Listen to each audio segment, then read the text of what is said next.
The dark side demands sacrifice, and in Star Wars, no Sith Lord paid a greater physical price for his transformation than that of Darth Vader. We all know the image, the scorched body dragging itself through the lava ash of Mustafar, the broken man entombed in a life support system, more machine than man, the shrieking birth of Darth Vader inside a medical chamber filled with smoke and scratching metal. Vader's pain wasn't symbolic, it was constant, a torment etched in every moment, every breath. And yet, for all the agony he endured, for all the power he still wielded, Darth Vader never became what he was supposed to be. He was meant to be the most powerful Sith in galactic history. George Lucas himself once said that Anakin had the potential to be twice as powerful as Sidious, but that he never reached it. Not even close. But why? That's the question. Because Vader wasn't the only Sith to suffer a grand mutilation like this. He wasn't the only one to survive the fires of failure and rebuild himself through pain. There was another who did it successfully, a forgotten enforcer of the rule of two, a Sith Lord whose injuries were brutal, but who emerged stronger than before. This Sith didn't just survive, she recommitted, reforged herself. She became a symbol of devotion to the very heart of the Sith doctrine. Her name was Darth Gean. And this is the story of two Sith Lords, both broken, both remade, and why only one of them ever truly rose to their potential. But to understand what made Darth Gean's transformation so rare, we first need to understand just how shattered Vader was. Because before he was ever the monster in black, before the breathing mask and the mechanical limbs, he was a fallen Jedi dragging himself out of the fire, and into a cage that was never meant to set him free. A cage of metal and fire. This is what Darth Vader lost. When Vader rose from that table on Coruscant, he wasn't rising as a triumphant warrior, he was rising as a corpse that had been resurrected with wires and steel. The fall of Mustafar didn't just cost him his limbs, it shattered nearly every system in his body. He was burned so severely that only a fraction of his skin could be saved. His lungs were in ruin. His vocal cords were destroyed, his eyes partially melted and scorched. He required prosthetics to just see again. Sidious salvaged what was left. But what he created wasn't just a new Sith. Not entirely. What he had here was a prisoner. His cybernetics were not advanced. They were archaic by galactic standards, and this was not by accident at all. His suit wasn't designed for mobility, it was designed for control. The servos in his limbs were powerful but crude. They made him strong but sluggish. The joints lacked fine motor control. His gloves interfered with his ability to perform complex manipulations of the Force or with the blade. His vision was restricted to narrow fields. His audio receptors filtered through sound of cold static. His connection to sensation and to the world around him was utterly dulled. Even the synthetic skin that wrapped his body caused irritation and agony. Every single step Vader took, every movement he made came with discomfort. Not just because he was injured, but because Sidious wanted him in pain. Pain was the tool of the Sith. It was supposed to make him stronger, be his teacher. But the tragedy is that while the pain sharpened Vader's hatred, it actually dulled everything else. The Vader we see after Mustafar is a juggernaut. He's brutal, unstoppable, overwhelming. But gone is the speed, the agility, the grace of Skywalker. Gone is the adaptability, the precision, the near limitless connection to the Force that once defined him. His midichlorian count, his raw potential was halved by his injuries. Entire neural pathways that once allowed him to interface with the Force on a near instinctual level were now damaged or destroyed. His presence in the Force was still overwhelming, but it was diminished. And Sidious knew this. From the very beginning, Palpatine saw that Vader had lost something vital, not just physically, but lost something in his spirit. The broken, howling Sith Lord that rose from the operating table was powerful, but not dangerous in the way that he could have been. His rage was given form, but he was also a loss, a failure, filled with grief. And somewhere in that twisted machinery and fury, the Emperor still saw something human. Something that hadn't been burned away on Mustafar, and that part of Vader terrified Palpatine, because what Palpatine would come to realize over time was that Vader's greatest weakness was not the cybernetics. It wasn't the suit at all. It wasn't even his lost limbs or his halved potential. It was that Anakin Skywalker never truly died. And that weakness, that lingering attachment would define Vader, and ultimately prevent him from ever becoming what Sidious had hoped to create. a perfect monster.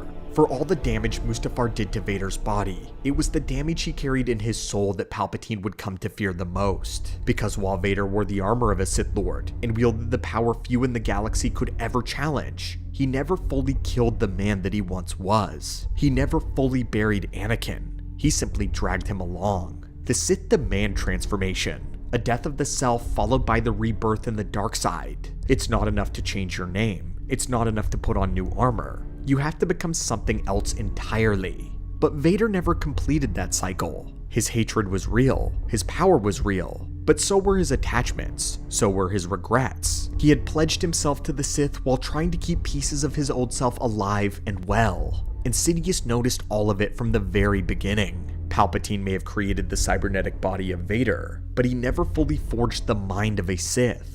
The Vader he got was a being of contradiction. He was powerful, brutal, loyal, but fractured, emotionally volatile, spiritually divided. Lucas once described it as a war of identities, and the actor Hayden Christensen echoed that idea. He said that Vader's psyche was a constant battle of percentages. Sometimes he's 95% Vader, sometimes it's only 50. But the Anakin is always there, always watching.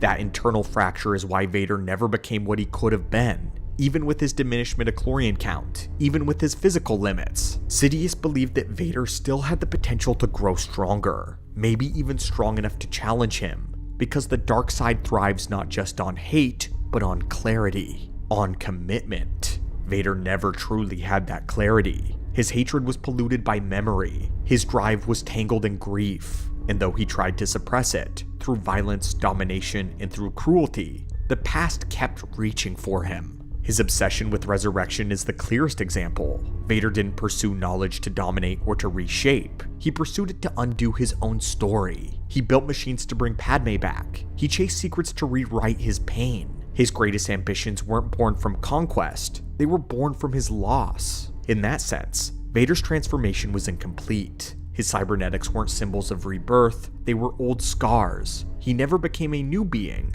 Vader simply survived. And that is what made him vulnerable. That is what made him lesser in the eyes of the Sith. Because there was another. Someone who did walk through that fire. Who did suffer mutilation. Who did lose a part of herself.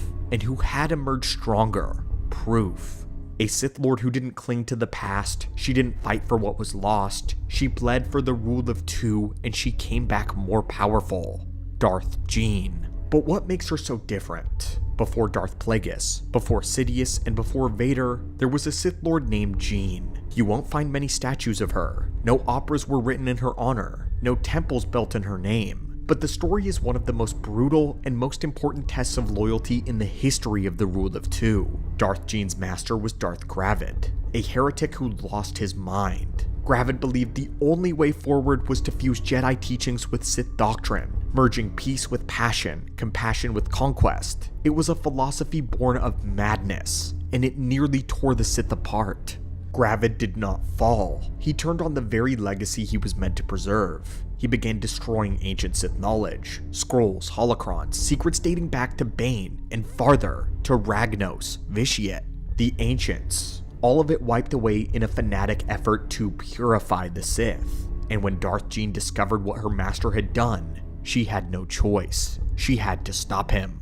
The duel between Gravid and Gean was one of the most violent in Sith history, one of my favorite. It wasn't just a battle between an apprentice and a master, it was a war for the soul of the Sith. Gravid mutilated her in that duel. Gean lost one of her arms, most of her shoulder, and her eye. She was left shattered, not unlike Vader, but her story did not end. It began here. Darth Gean did not just survive, she endured. She underwent cybernetic reconstruction and returned to the Rule of Two not as a broken survivor, but as an embodiment of its truth. She had fought, she had bled, she had killed for the Sith legacy, and that act, that willingness to suffer, to rebuild, and to recommit, it impressed even Plagueis, who would later reflect on her condition with admiration. Her cybernetics did not weaken her. Let that sink in, guys. She didn't lose power, she gained power. Not because the technology made her stronger, but because her conviction did. Gean's cybernetics were not a prison, they were not a punishment, they were a symbol of her sacrifice, proof that she had endured the flames of betrayal and emerged more loyal and powerful than ever. Her body was no longer whole, but for the first time ever, her purpose was. And that's what separates Gean from Vader. Both were mutilated, both scarred, both had pieces of themselves ripped away by the very people they trusted. But only one of them turned that trauma into a full transformation. Only one used pain to solidify her new identity. Gean did not cling to what was lost. She didn't build machines to bring back the past. She let it burn, and in doing so, she became new. She didn't just survive the rule of two, she had saved it. And in that moment, she became something Vader never quite would. A Sith forged in that pain, but not defined by it. The truth is, power in the dark side has never come from flesh or metal. It was never about youth, strength, physical perfection. Even Sidious knew all of this. Sidious, the most powerful Sith Lord in galactic history, was a withered old man by the time of even the Clone Wars. In private, he was shocked at how hard it was just to move without calling upon the Force. And yet his influence stretched across stars, because in the dark side, the body is secondary. The mind, the will is everything. This is what made Sidious and Gean dangerous, and what kept Vader from ever becoming the full potential of what he still had. His body was broken, yes, but his mind, that was fractured far worse. Only one of them, between Gean and Vader, became stronger by their mutilation. Because it is not the pure pain that makes the Sith more powerful. It's the commitment, the clarity, it's the transformation. And Darth Vader always remained 95% transformed. When Gean was partially butchered, she didn't mourn what was taken. She didn't fall into grief or obsession, she embraced what the pain meant. Gean did not see her injuries as defeat, they were the crucible, the test of loyalty. They were the reminder that she had fought to preserve the rule of two with her body, her blade, and with her blood. Darth Gean was held together by purpose. But compare that all to Vader. His injuries were greater, his body was mangled nearly beyond repair. But it wasn't just the pain that limited him. It was the pain and what it reminded him of. What all of the pain had meant. To Gean, the pain had represented triumph. To Vader, it represented failure. They represented the identity of Anakin. The memories, the guilt, and the longing. His ambition was poisoned by sentiment. His darkness clouded by the very love that he had once tried to protect. The voice of Anakin was always somewhere. But this is not a condemnation of Vader, it's the tragedy. Because even Palpatine, the man who forged him into a monster, believed that if Vader could truly let go, he may have become a legitimate rival and threat. Even after losing half of his potential, even after being caged in a body of black iron and pain, Palpatine always viewed him as the near-perfect monster. Emphasis on the near. I know many will point to Belia Darzu, or perhaps Darth Malgus as other examples of Sith conquering, growing more powerful from their cybernetics. Malgus's transformation was never about rebirth though, it was about endurance, rage, not reinvention. Then you have Belia Darzu, the techno-beast mistress. She fused Sith alchemy with technology, created living machines, and transformed her own body. But this Sith's modifications were self-inflicted, voluntary, and experimental. She fell into madness. Her path was one of obsession, not clarity. Then you have Sion. Every step was suffering. Every moment tore him apart. And yet he chose to stay alive not because of loyalty or purpose, but because he refused to let go. He was a testament to the power of pain, but he was still trapped by it. Darth Gean is different. She didn't survive, she didn't endure, she let go. She accepted the loss, submitted herself to the dark side's crucible, and emerged truly reborn. This is why Plagueis admired her so. That's why her example matters. Because Vader couldn't. She let the past die, and in doing that, she became the Sith that she was always meant to be. Vader's body may have been shattered, but it was his mind and his soul that was truly broken. He was a Sith born in failure, held together by grief, and haunted by the echo of a name that he tried to forget. Anakin. But he did not become something completely new as the dark side and as the Sith demands. This is something that Vader's own master knew, that even in his ruined state, he still had the potential to rise higher, to become something that even the Emperor should fear to control. If he had fully killed Anakin, he would have become the perfect monster. But he never did. And in the end, it was failure that saved him, because that part of him that he could never let go, that was the part that allowed him to be saved, to turn his back, to destroy the Emperor, and to save his son. But the story of Darth Gean is not over, because her transformation was only possible through one of the most grueling duels in all of Star Wars history, a battle against her own master, a fallen heretic named Gravid, whose madness nearly destroyed all of the Rule of Two. But that story, and the War of the Sith's soul, is coming soon. But as always, my friends, what are your thoughts on this? What are your thoughts on Darth Vader's weaknesses, his limitations self-imposed, and Darth Gean? What do you think Vader would have looked like if he had completely killed Anakin?